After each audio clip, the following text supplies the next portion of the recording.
Bonjour à toutes et à tous et bienvenue sur la chaîne Ingénieur IA. Si c'est votre première fois ici, moi c'est Zachary Souga et je partage avec vous mon parcours, celui que je suis pour devenir un ingénieur dans le domaine de l'IA. Donc je vous montre en fait de A à Z les différentes compétences que je dois absolument maîtriser. Donc chaque compétence fait l'objet d'une playlist sur la chaîne. Si c'est les thématiques qui vous parlent, vous vous abonnez, vous cliquez sur la cloche de notification et on fait le parcours ensemble. Dans cette vidéo, nous allons voir les heatmaps. Donc, nous allons généralement utiliser les heatmaps lorsqu'on souhaite réaliser une étude entre deux variables aléatoires discrètes, mais également lorsqu'on souhaite réaliser une étude sur la corrélation entre nos différentes variables aléatoires continues. Donc, ici, nous allons voir les deux exemples. Premièrement, nous allons commencer par étudier deux variables aléatoires discrètes. Vous l'avez compris, donc on va généralement utiliser les heatmaps lorsqu'on souhaite faire une analyse multivariée. D'accord? Donc, c'est parti. Donc ici, ce qu'on va faire, c'est, on va commencer par faire nos imports. Donc import pandas as PD, import seaborn as SNS. J'exécute, ok. Ici, ce qu'on va faire en premier lieu, on va importer le dataset des pourboires, donc les tips, et on va étudier les deux colonnes, à savoir la colonne sex par rapport à la colonne smoker, d'accord. Donc, on va donc faire df égale à sns.load dataset, et ici, on sait que c'est tips. Alors, qu'est-ce qui ne va pas? Ah oui. C'est le tiret du 8. Ok. Parfait. Donc, si je fais df.head, donc, nous, on va étudier ces deux colonnes-là, à savoir smoker, mais également sex. Ok. Donc, ici, on va commencer par étudier séparément la colonne sex, mais également la colonne smoker. Donc, du coup, on sait que df.sex, donc sex le nom de la colonne, value counts, ok, très bien. Donc, dans notre jeu de données, dans notre échantillon, on a 157 hommes et 87 femmes. On va faire pareil avec la colonne smoker, df.smoker, ok, point value counts, ok, on exécute. Ici, on voit que dans notre échantillon, dans notre jeu de données, on a 151 des non-fumeurs et 93 des fumeurs. Alors, voyons voir. Maintenant, on va faire une étude multivariée entre ces deux variables. Ok, donc ici, pour cela, on va utiliser pandas et on va utiliser la fonction crossTab. Donc, du coup, dp.crossTab. En fait, crossTab va nous donner notre table de contingence. Donc, df. On a dit sex, df. Et on a dit smoker. Ok, comme ceci. Très bien. On a notre table de contingence. Alors, qu'est-ce qu'on peut dire? On peut dire que on a 60 hommes dans notre jeu de données qui sont des fumeurs. Et on a 87 non-fumeurs.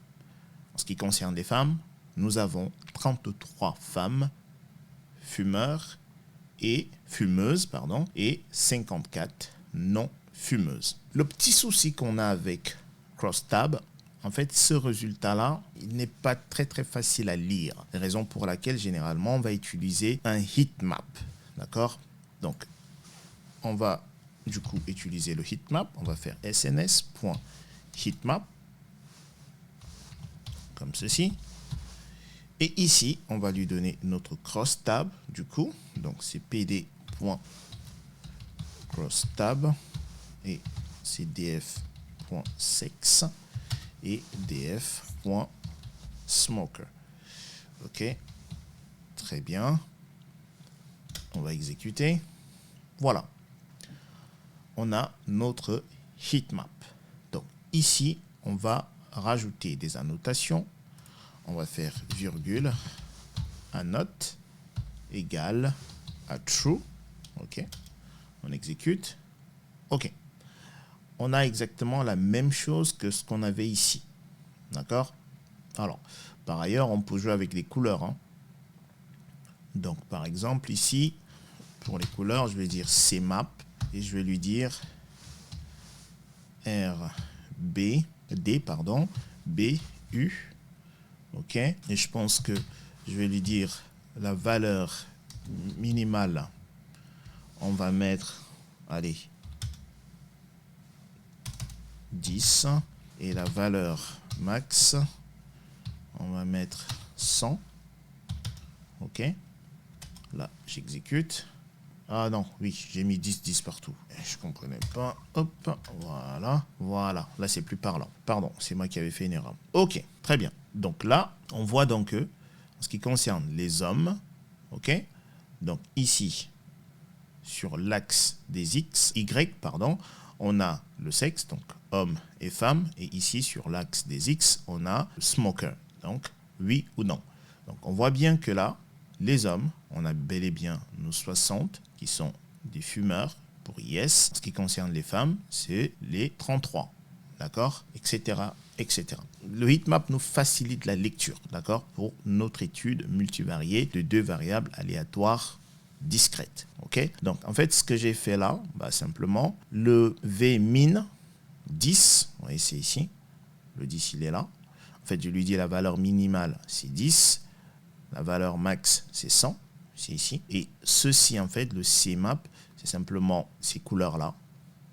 Plus on approche vers la valeur max, plus on avance notre couleur est davantage vers le bleu foncé, ce qui est le cas là. Plus on est vers ces eaux-là, plus on a ces couleurs-là. En fait, voilà. OK. Donc, voici l'une des raisons pour lesquelles, en fait, lorsqu'on souhaite réaliser une étude multivariée entre 2 variables aléatoires discrètes, on va utiliser le heatmap. Simplement, ça permet de lire facilement notre étude. OK. Deuxième chose à voir, c'est les corrélations. Alors, pour cela, on va utiliser le dataset Iris de Seaborn. Donc, je vais faire df égale à sns.loadData dataset et ici je vais dire Iris. J'ai exécuté et je vais regarder rapidement mon data frame. Je vais dire head et je vais faire ceci. OK, ça c'est mon data frame Iris. Alors ici je vais faire quelque chose ici et ça va me donner une erreur. Donc, je le fais exprès. Donc, je fais df.core et je fais ceci. En fait, je souhaite réaliser une étude de corrélation sur mon data frame. J'aurai l'erreur, ce qui est logique, simplement parce que ceci, la colonne species, ce n'est pas une variable aléatoire continue. Donc, si je fais ceci, voilà, j'aurai un souci. Could not convert string to float. D'accord? C'est ça le problème. Maintenant, on va corriger. Donc, je vais supprimer cette colonne-là. Si on regarde notre data frame, on voit bien que sepal length, c'est une variable aléatoire continue. Pareil pour sepal width, pareil pour petal length et pareil pour petal width. Il n'y a que ça, d'accord, qui est une catégorie. Donc, je vais supprimer cette colonne-là. Donc, pour cela, je vais faire df.drop et je vais lui dire, je vais supprimer du coup la colonne species. OK? Et c'est une colonne, donc axis égale à 1. Et je veux que ça soit immédiat, je dis in place égale à true. J'exécute, c'est fait. OK?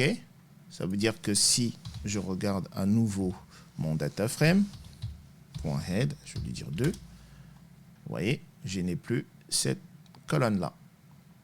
D'accord?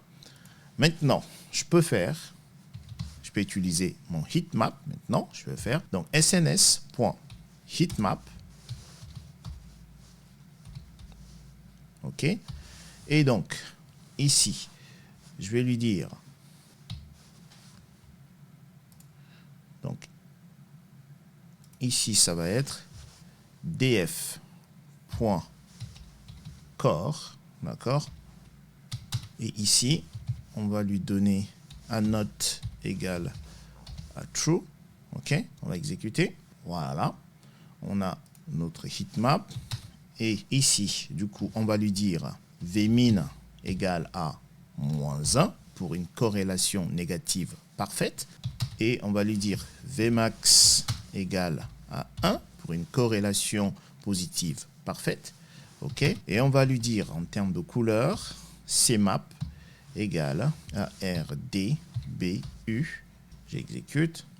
Voilà. Très bien. En diagonale, on a des 1, ce qui est normal. Donc ici, alors, avant de parler de l'interprétation, généralement, on va considérer que entre 0, alors je vais le mettre comme ça, entre 0, on va dire, et plus ou moins 0,2, notre corrélation est très faible. D'accord? Et entre plus ou moins, alors ici c'était entre 0 et plus ou moins 0,2.